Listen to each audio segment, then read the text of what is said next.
Yeah, hi folks. Now in my last video I said Fox News is better than the media we have in New Zealand. And I was quite astounded by how many people thought it wasn't better. But I have seen it go down quite a bit under the management of that globalist, anti-Trumper hack Rupert Murdoch, who sacked Tucker Carlson and Dan Bongino for no valid reason. And I've also seen a lot more pro-establishment Ron DeSantis sentiment coming through as well. But it's still better than the media we have in New Zealand.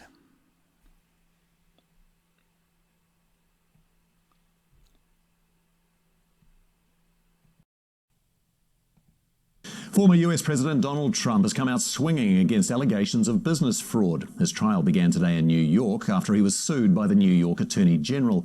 All of this as he remains the Republicans' frontrunner in the 2024 race for the White House. US correspondent Logan Church was at court. Donald Trump back at court. This time, fighting allegations he inflated the value of his assets so he could get more favourable loans and business deals. It's a scam, it's a sham. Just so you know, my financial statements are phenomenal. Not so, according to the New York Attorney General. My message is simple. No matter how powerful you are, no matter how much money you think you may have, no one is above the law. It's a witch hunt. It's a disgrace. Letitia James has already secured a win before the trial began. The judge earlier finding the former president liable for business fraud. This trial is now to figure out how wide that was and how much he should pay. If Trump loses and the appeal he has already lodged fails, he could be forced to give up his much prized New York businesses and properties and face a fine of hundreds of millions of dollars. This has to do with election interference, plain and simple. Outside the courthouse, small groups of protesters for and against the former president. Trump lies all the time. There is a very heavy security presence around this Lower Manhattan courthouse where this trial has started today. The trial itself could take several months, but it's only the latest in a long line of legal woes the former president is facing. He's also fighting criminal charges relating to keeping these classified documents, allegedly paying an adult film actress hush money, allegedly trying to overturn the election results in Georgia, and his role in this. Take that house! Take it now! The January 6th insurrection. But today's trial cuts to the heart of Donald Trump's reputation as the biggest billionaire businessman of New York. That image helped by his wildly successful TV show, The Apprentice. The former president is expected to testify in the trial, as well as some of his children who have been running the family businesses. What this means, though, for his presidential bid, that's for another chapter of this ongoing drama. Logan Church, One News, New York. But let's not mention the politically biased Attorney General and the politically biased judge. And today the registered Democrat was seen in court. Oh, he sees the camera. Once he notices the camera, he starts smiling over and over. Hi, see? Oh, hello, everybody. It's me. Oh, it's so good to be on TV. This is not a game, what they're trying to do to Donald Trump and his family. Meanwhile, New York Attorney General Letitia James, who brought this civil case, was also in court, seemingly to be eyeballing Donald Trump, obsessively glaring at the former president. And Attorney General James, a 2016 election denier, ran for office on a simple message. Instead of promising to lock up the many, many violent criminals and investigate real crimes in the state of New York, she vowed to go after. She made a campaign pledge to go after one man, one family, and one organization. Donald Trump, the Trump family, the Trump organization. Take a look. I will never be afraid to challenge this illegitimate president when our fundamental rights are at stake. I believe that the president of these United States can be indicted for criminal offenses. Will you sue him for us? Oh, we're going to definitely sue him. We're going to be a real pain in the He's going to know my name personally. That man in the White House who can't go a day without threatening our fundamental rights. Yes, we need to focus on Donald Trump and his abuses. We need to follow his money. We need to find out where he's laundered money. We need to find out whether or not he's engaged in conspiracy. It's important that everyone understand that the days of Donald Trump are coming to an end. I look forward to going into the office of Attorney General every day,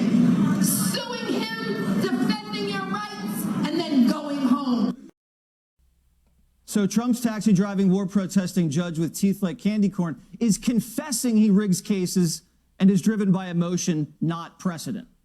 The man's drunk on power and thinks he's above the law. Yeah, I think we should have absolute immunity. We're just doing a job. We're all human. I've made, I think, 5,000 decisions, last count. Written decisions, not to mention at a trial where you snap decisions. Yeah, we should have absolute immunity. What if we defame somebody? That's how it usually comes up. You know, you call somebody a murderer or a heroin addict, that sort of thing, a pedophile. If it's done in court, yeah, I think we should have absolute immunity. My co-host, Judge Jeanine Pirro, joins us. When you hear a judge talk like that... I'm stunned. I'm stunned. When this guy says it's hard to factor out the emotions, Judge, that's what you do. And if you can't do that, you don't belong on the bench. And I got to tell you, right from the get-go, what he liked about being a cabbie was the instant cash. And now he's dealing with Donald Trump's financial issues. And he liked being able to drive like a maniac and not getting caught.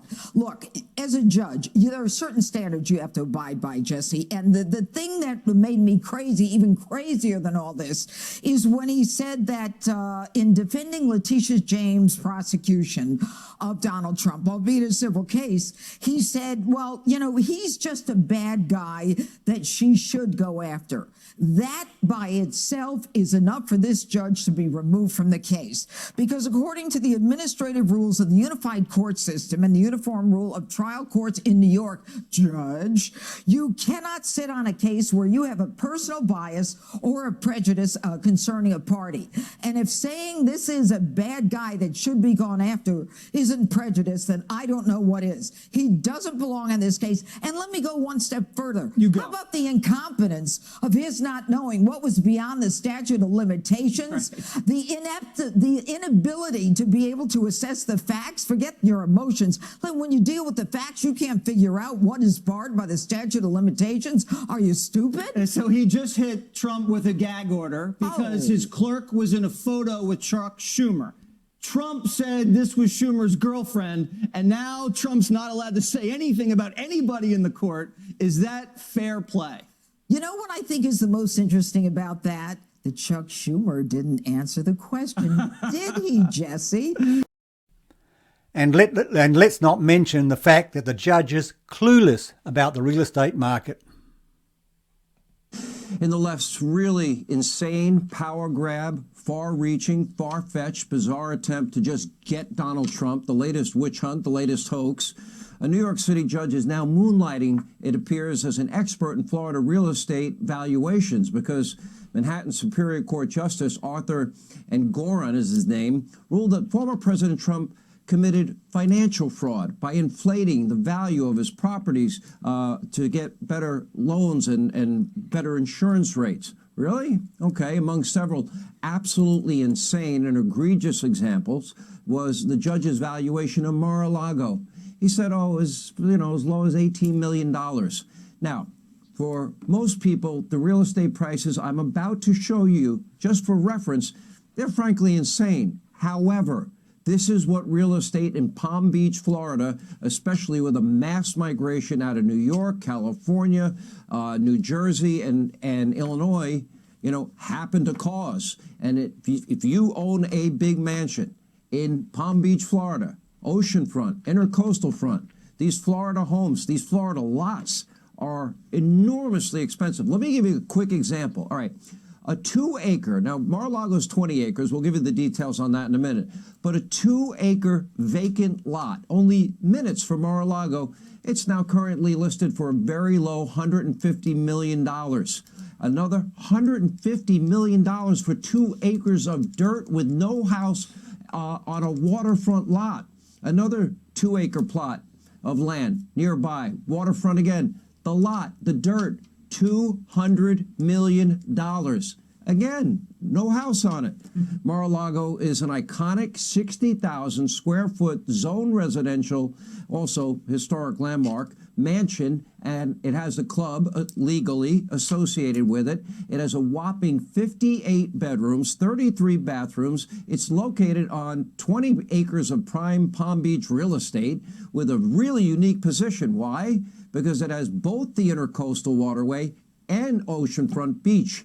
Now, oceanfront homes literally are a fraction of the size of Mar-a-Lago without access to the intercoastal waterways are currently selling anywhere between 100, 150 million, some cases 200 million. Rush Limbaugh, he had bought a place for on the beach for about $4 million a number of years ago. Since he passed away, it recently sold for nearly $160 million. 2 more mansions in Palm Beach, significantly smaller than Mar-a-Lago, sold for over $150 million each. Again, you're talking about 1 and 2 acre lots, maybe nice homes. That's a pretty expensive, nice home. Now, this year alone, 1 mansion, 1/3 of the size of Mar-a-Lago with 1/10 of the land, $170 million. Another considered a tear down, meaning you're going to go in and you got to rip it all down. That was purchased for a whopping $155 million. I spoke to a number of real estate experts, people in Palm Beach. Most said Mar-a-Lago minimum asking price $500 million if you want to sell it really fast, and many said likely much more, maybe going even as high as $1 billion. Palm Beach is one of the most expensive real estate markets in the entire world. There are dozens and dozens of billionaires that live in Palm Beach, Florida. Keep this in mind. The club at Mar-a-Lago generates tens of millions of dollars in revenue every year. Membership fees starting at $200,000. And by all serious accounts, Mar-a-Lago, it might be one of the most valuable properties in the entire world, certainly one of the best deals any real estate investor ever made. Donald Trump paid $10 million for the property. But a judge in New York City with absolutely no knowledge, no experience in real estate, no knowledge, no experience in Palm Beach, he thinks he knows better. And let's not mention the fact that approximately 80% of the case has essentially been dismissed already. Former President Trump headed back into a New York City courtroom today after what he is calling a successful first day. Quote, good day at trial today as the judge will be honoring the appellate court's unanimous decision on the statute of limitations. This reduces the case by approximately 80%. See you in court on Tuesday morning. Donald Trump's attorney, Alina Habba, joins us on set now. Alina, good morning to you. Back in court today. But first, let's talk about this decision by the judge yesterday. The former president left in a very good mood, saying that 80% of the case is now essentially dismissed. Is that true? And tell us the impact of this. This all has to do with statute of limitations. That's right. So remember, originally we had a decision that came down from the appellate division in June, which dismissed Ivanka Trump. And in that same decision, they also addressed the fact that there's statute of limitations and there's limitations on years that they can go back. Well, that affects the value of the case that they're bringing against them, which, by the way, the case should be entirely dismissed. That's obviously our position. This judge did not acknowledge it until yesterday when he said, you just spent the entire day wasting my time effectively. 2011 was what we looked at. That is way before, and that is the appellate decision, or the appellate division already decided that. So it was great. I'm really happy that he acknowledged it. It was a good step in the right direction. And let's not investigate the election interference and the fact that there were no victims. Yeah, well, the appearance of bias and just corruption in this entire proceeding, Molly, to keep on this issue for a moment, last night on 60 Minutes, Attorney General Garland denied that there's even a whiff of bias in these prosecutions. Watch. We do not have one rule for Republicans and another rule for Democrats. We don't have one rule for foes and another for friends. We have only one rule. And that one rule is that we follow the facts and the law, and we reach the decisions required by the Constitution, and we protect civil liberties. Molly. Yeah, this was propaganda that was aired last night in this interview with Merrick Garland. What we have right now, Merrick Garland is participating in the Democrat campaign strategy of indicting Trump, all over the place in the hope that they can get quick convictions and interfere in the election. That is objectively true. They are participating in this Democrat campaign strategy.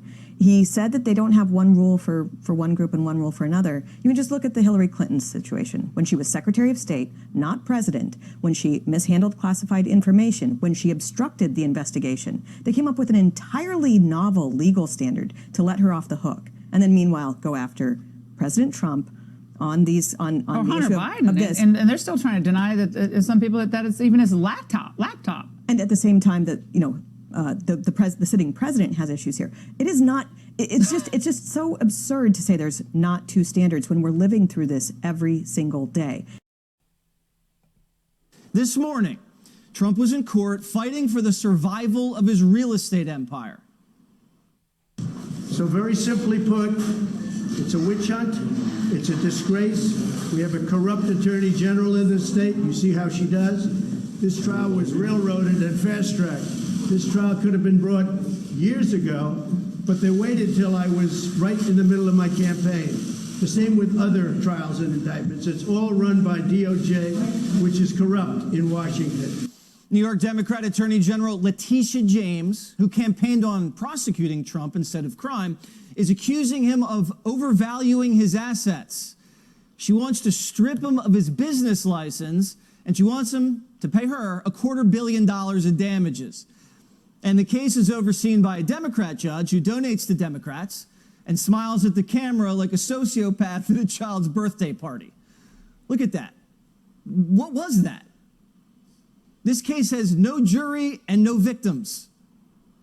No bank was affected. No bank was hurt. They don't even know why they have to be involved.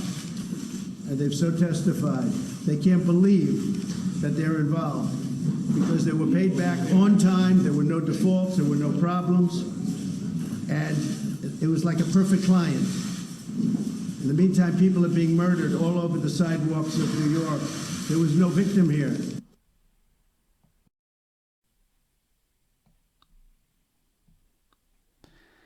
Yeah, now folks, that one news segment was 2.5 minutes long of cherry-picked nonsense, whereas Fox News has been covering this story for days with substantiated facts. So the notion that Fox News is not better than our media is absurd.